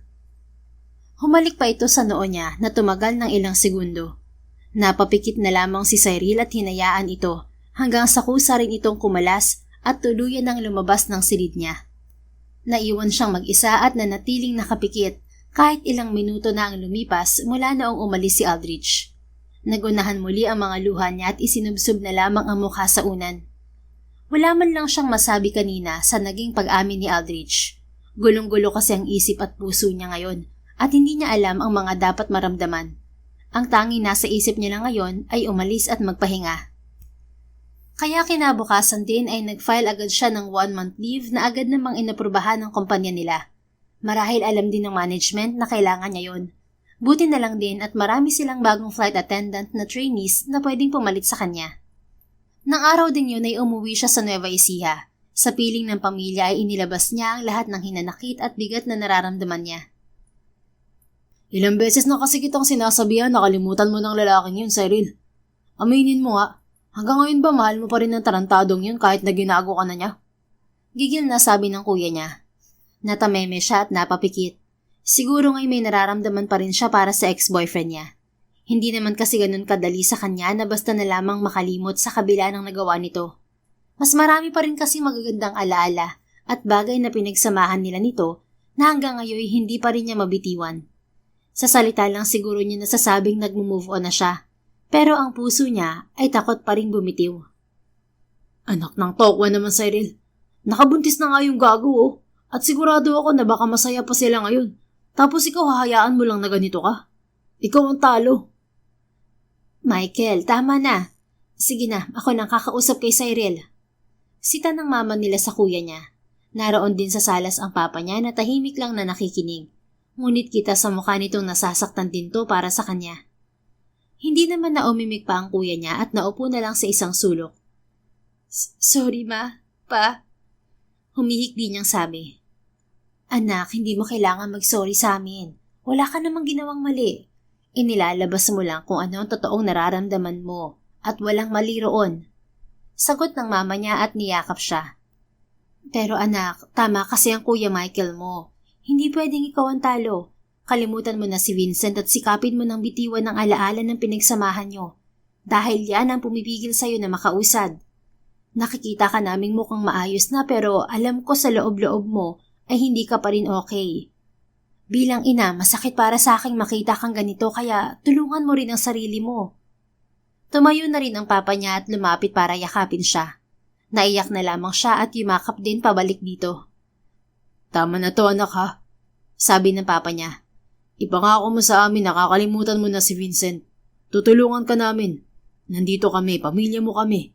Ibaling mo muna ang isip mo sa mga bagay na makakatulong sa'yo para makalimot na ng tuluyan. Marami pang mas deserving na lalaki na higit pa kay Vincent. May darating ding lalaki na tunay na magmamahal sa'yo higit sa pagmamahal na ibinigay ni Vincent sa'yo noon. Mahal ka namin, anak. Mahabang pag-alo pa ng papa niya sa kanya. Itinanim niya sa isipan niya ang mga payo ng mga ito at nangako sa sarili na sa pagkakataong ito ay tuluyan na niyang kakalimutan si Vincent. Nilibang na lamang ni Cyril ang sarili habang nakabakasyon siya. Nasa tabi naman niya ang pamilya niya na palaging nakasuporta sa kanya. Sa bawat pagdaan ng araw at linggo ay unti-unti na ring naging maayos ang pakiramdam niya. Anak, si Aldrich pala, nakausap mo pa ba? Nakita pa ba kayo sa Maynila habang nandoon ka? Tanong ng mama niya habang naghahanda sila ng tanghalian. Natigilan siya nang mabanggit nito ang pangalan ng lalaki. Simula kasi noong umuwi siya at halos magdadalawang linggo na ay hindi pa sila nagkakausap nito. Sa totoo lang, noon pa man ay may kutob na talaga siyang baka talaga may gusto si Aldrich sa kanya. Hindi naman siya manhid at hindi sa pagiging assuming, pero nakikita at nararamdaman kasi niyang iba ang pagtrato nito sa kanya. Noong umamin ito ay wala siyang naging reaksyon dahil na rin sa halo-halo ang emosyon na nararamdaman niya. Pero sa halos 2 linggong lumipas sa tuwing maaalala niya si Aldrich, ay roon niya napagtanto na hindi naman talaga mahirap mahalin ng binata. Totoo na minsan ay naiinis siya rito, pero alam niya sa sarili niyang maraming beses din siyang naging masaya na kasama o kausap ito, kahit na sa maikling panahon pa lang sila nagkakakilala. Kung matuturuan nga lang niya ang puso ay tatanggapin niya agad si Aldrich, pero magiging unfair naman siya rito kung hindi pa siya buo. At ang pusong ibibigay niya rito ay may sugat pa. Kaya nga ang sandaling pagpapahinga niya ay ginagamit niya para magpagaling at magmuni-muni. Opo naman ma. Di ba siya nga po ang sumundo at nagkatid sa akin nung bumalik ako ng Manila? Kaya lang ay bumalik din siya sa Florida para ituloy yung project daw nila ron. Kaya hindi rin kami halos nakikita sa Manila. Anak, nung nakaraan kasi tumawag siya sa akin at kinakamusta ka. Kaya ko lang natanong kung nagkakausap kayo. At umamin din siya sa akin na may gusto siya sa'yo at may balak daw siyang ligawan ka kapag ready ka na ulit. Napabaling siya sa mama niya at napanganga sa narinig. Nakangiti lang naman ang mama niya na patuloy lang sa paghihiwa ng iluluto. Sa totoo lang anak, hindi ko pa lubos na kilala si Aldrich. Hindi pa malalim ang pagkakakilala ko sa batang yun pero malakas ang pakiramdam ko na mabuti siyang tao. Anito tumarap sa kanya. Kinuha nito ang kamay niya. Wala kang kailangang sabihin sa ngayon tungkol dyan at hindi namin pangungunahan ng papa mo ang anumang magiging desisyon mo. Pero tandaan mo na nandito lang kami sa tabi mo para alalayan ka palagi, okay? Huwag mong isasarado ang puso mo sa pag-ibig dahil sa nangyari sa'yo. Siguro ngayon ay nagpapahinga pa yan at nagpapagaling. Pero sana dumating din ang araw na maging handa na ulit yan para maging masaya. Dagdag nito at itinuro ang dibdib niya kung nasaan ang puso niya. Opo ma, maraming salamat po. Anya at niyakap to. Matapos ang tanghalian ay inabala naman ni Cyril ang sarili sa paghuhugas ng pinagkainan nila nang tawagin sila ng kuya niya. Cyril ma, halika kayo rito bilis. Tingnan niyo to. Malakas na tawag nito. Dali-dali naman siyang pumunta sa salas kung saan ito nanonood. Ano ba yun kuya? Tanong niya rito. Naroon na rin ang mama nila. Tingnan niyo yung balita oh. Nasa balita si Aldrich at naaksidente raw. Anito at tumuro sa TV. Kinabog na lamang bigla ng malakas ang dibdib ni Cyril habang pinakikinggan ng balita. Ayon doon ay nasangkot ito sa car accident at may clip pa kung saan nakitang isinasakay sa ambulansya. Ma, si Aldrich? Nanginginig siya sa matinding pag-aalala at bigla na lamang naiyak. Agad naman siyang inalo ng mama niya. Kumalma ka anak, siguradong magiging okay lang si Aldrich. Hindi siya pababayaan ng Diyos. Pag-alo sa kanya ng mama niya. Ma, gusto kong puntahan si Aldrich. Anya at hinarap ang mama niya. Kung gusto mo siyang puntahan ipagmamaneho na kita para mabilis ay. Mabuti na lang at nandyan ang sasakyan natin. Anang kuya niya.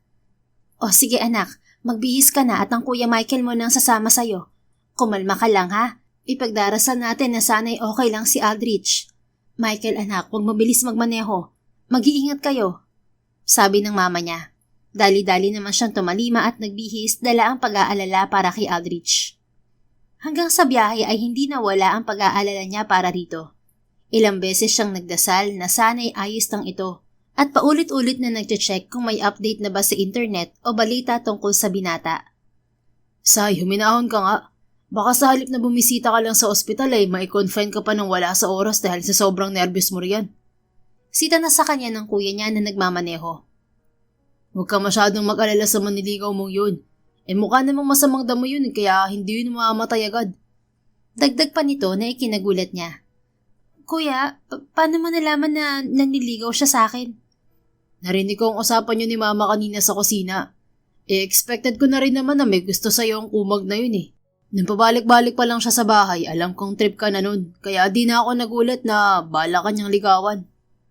Natamay si Cyril dahil hindi lang pala siya ang nakapansin noon. Tulad ni Mama, hindi rin kita pangungunahan sa anumang desisyon mo. Pero bilang kuya mo, ako ang unang magtatanggol sa'yo. Kaya kung magpapaligaw ka talaga sa lalaking yun, sisiguraduhin kung dadaan mo na siya sa mga kamay ko. Hindi na ako papayag na may tarantadong lalaki ulit na magpapaiyak sa pinakapaborito kong kapatid. Natawa ng bahagya si Cyril na kasalukuyang nagpupunas ng mga mata. Natouch kasi siya sa sinabi ng kanyang kuya dahil noon pa man ito na ang tagapagtanggol niya at hindi yun nagbago kahit na may mga edad na sila. Wala ka rin naman talagang choice na maging paborito akong kapatid dahil dalawa lang naman tayo, kuya. Natatawa niyang sabi. Oo nga pala, dalawa lang pala tayo. Hirit din ito at natawa na lamang sila bago siya sandaling tiningnan ito.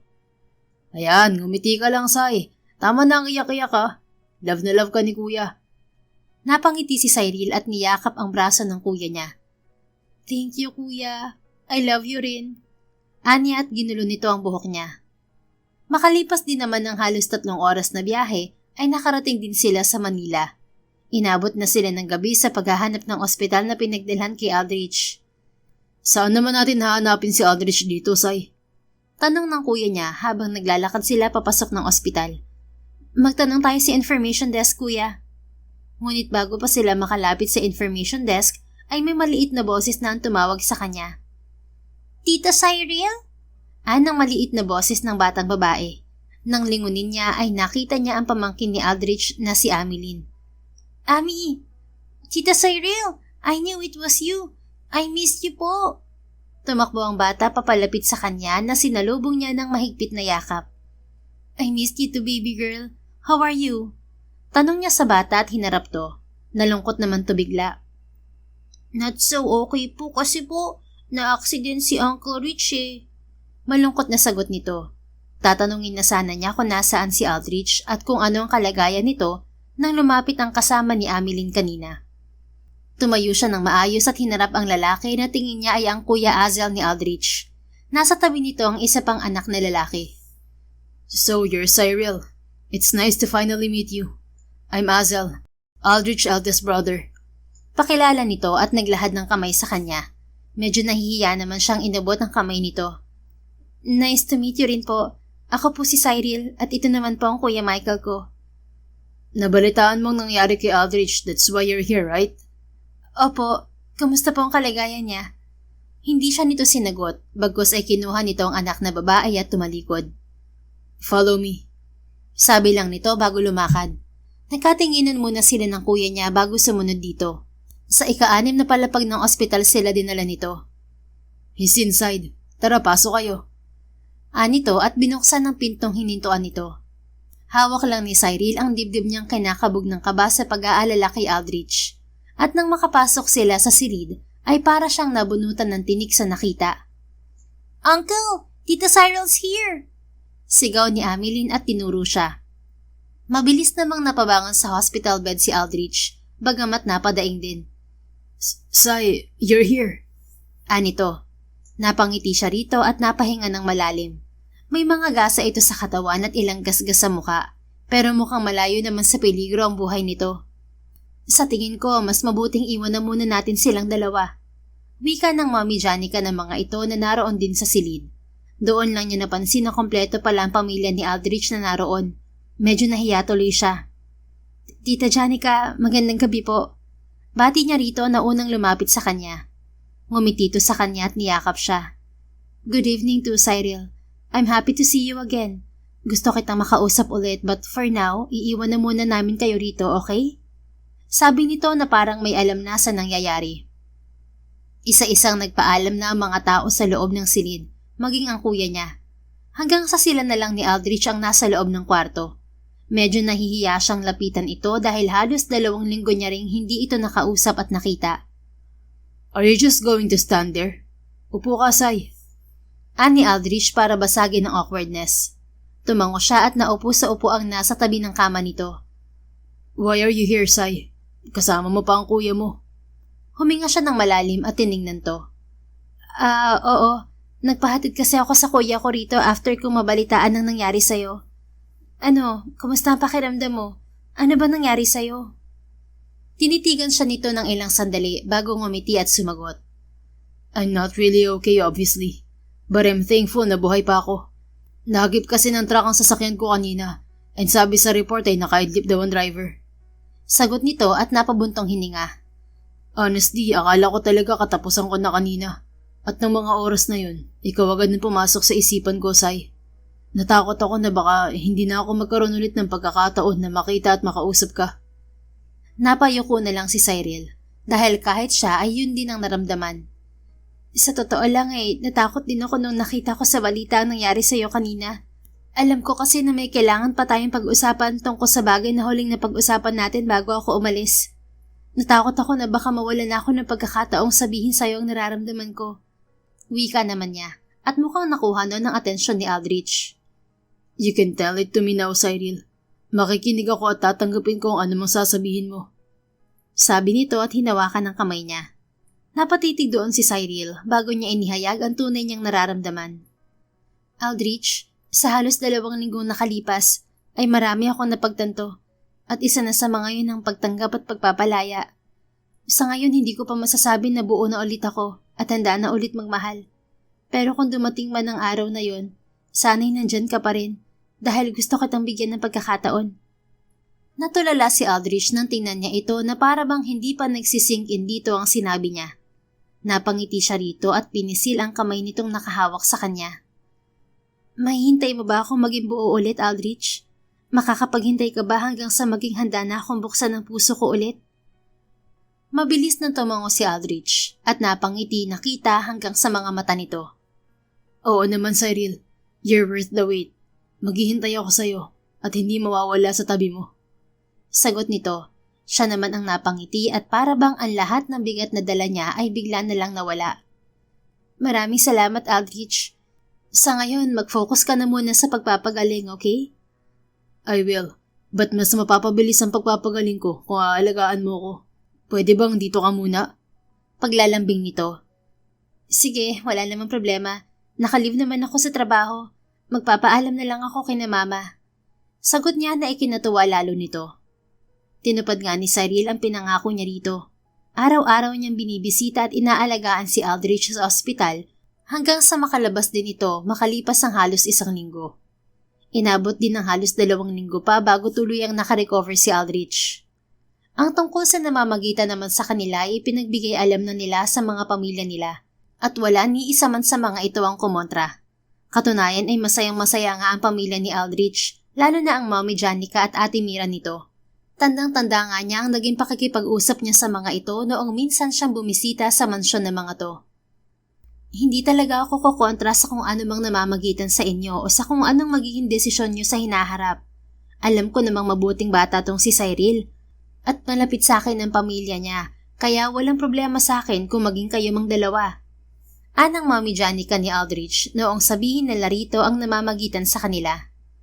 Me too. Sana nga'y magkatuluyan talaga kayo at kayo na rin na maging endgame para 3 Maria ng Nueva Ecija na ang na-conquer ng mga Fabregas. Ang bongga nun for sure. At sana maging 4 na soon. Diba, Arwin? Madaldal na singit ni Mira sabay baling kay Arwin na napailing na lang. Masayang-masaya naman sila ni Aldrich sa suportang ibinibigay ng mga to sa kanila. 2 buwan ang dumaan bago niya ito pinahintulutan na manligaw matapos niyang makausap ang ex-boyfriend niya at mapatawad to. Wala na siyang galit na nararamdaman para kay Vincent at sa bago nitong kasintahan dahil nasa masayang estado na rin naman ang puso niya. At yun ay dahil kay Aldrich. Maraming salamat, Aldrich. Wika niya habang naglalakad-lakad sila galing sa nakagawian na nilang date. Para sa naman? Baling nito sa kanya. Para sa lahat. Sa pagiging pasensyoso mo nito mga nagdaang buwan. Sa pagpaparamdam sa akin na espesyal ako at sa pagtulong sa akin na makapagsimula ng bago. Salamat kasi desidido na talaga ako noon na isasarado na ang puso ko sa pagmamahal. Pero dahil sa'yo, naranasan ko ulit ang maging masaya ng ganito. Tumigil sa paglalakad si Aldrich at nakangiting hinarap siya. You don't really have to thank me because in fact, ako nga dapat na magpasalamat sa'yo. I know na not so romantic ang unang pagkikita natin. We met each other in a bar and something happened to us that night. But I am very thankful na nangyari yun. Dahil kung hindi, malamang ay baka hanggang ngayon kung kani-kaninong babae ko pa rin hinahanap ang sandaling saya. Anito at hinaplos ang pisngi niya. You made me change for the better, Cyril. Sa'yo ko naramdaman ng sayang hindi ko mahahanap kung kanino man. At alam kong ang sayang ito ay hindi na pansamantala, kundi panghabang buhay na. I love you, Cyril. Napapikit si Cyril nang yumuko si Aldrich at naramdaman niya ang paglapat ng mga labi nito sa mga labi niya. Yun ang unang halik nila at hindi na niya yun ipinagkait pa sa kanilang dalawa. Mahal din kita, Aldrich. Salamat sa pagmamahal mo. At pangako, iingatan ko to. Matamis niyang sabi at tinitigan ng mga mata nito. Sinasagot na kita, Aldrich. Nang marinig yun ng binata ay bigla siya nitong binuhat dahil sa tuwa at inikot sa hangin. Thank you so much, Sai. I love you. You really made my heart happy tonight. I love you, sweetheart. Masayang sabi nito at paulit-ulit na nagsasabing mahal siya nito. Nasabi ko noon bilang biro na baka taga Nueva Ecija ang nakatadhana sa amin at hindi ako makapaniwala na nagkatotoo nga to. I do believe na destiny nga to. Sabi ko sa'yo tadhana na talaga ang muli nating pagkikita after ng one night stand natin. Nakangiti pang dagdag nito. Medyo namula tuloy ang mukha ni Cyril nang nabanggit pa nito yun. Ang lakas ng boses mo. Mamaya may makarinig. Oo na, destiny na nga. Anya matapos paluin ang dibdib nito. Ano naman kung may makarinig? Look at us now. From one night stand we meet to love we ended. I love you, Cyril. My destiny. Apaw na apaw ang ligaya sa puso ni Cyril habang tinitingnan ang mga mata ni Aldrich. I love you too, Aldrich. My savior. Walang pagsisisi si Cyril na ibinigay at ipinagkatiwala kay Aldrich ang puso niya dahil walang araw, linggo at mga buwan na hindi ipinakita at ipinaramdam nito sa kanya ang pagmamahal nito sa kanya. Yumabong pa ang pagmamahalan nila na nauwi rin sa kasal pagkalipas ng 2 taon. At makalipas pa ang 1 taon pagkatapos ng kasal nila ay nagbunga din ang pagmamahalan nila ni Aldrich na lalong dumagdag sa saya nila at ng kanilang pamilya. Yun na yata ang pinakamasayang araw sa buhay ni Cyril. Siguro kung tuluyan niyang isinara ang puso niya, ay hindi niya mararamdaman ang sayang tinatamasa ngayon sa piling ni Aldrich. Marahil tadhana nga talaga ang nagdala sa kanila ni Aldrich sa isa't isa mula sa isang pagtatagpong hindi nila inaasahan. Change is never easy, but always possible. And letting go means to come to the realization that some people are a part of your history, but not a part of your destiny. The end. Kung nagustuhan mo ang istoryang ito, please don't forget to like, comment, and share it with your friends. Your support really makes a difference. Thank you and see you sa ating next story. Keep safe and be blessed.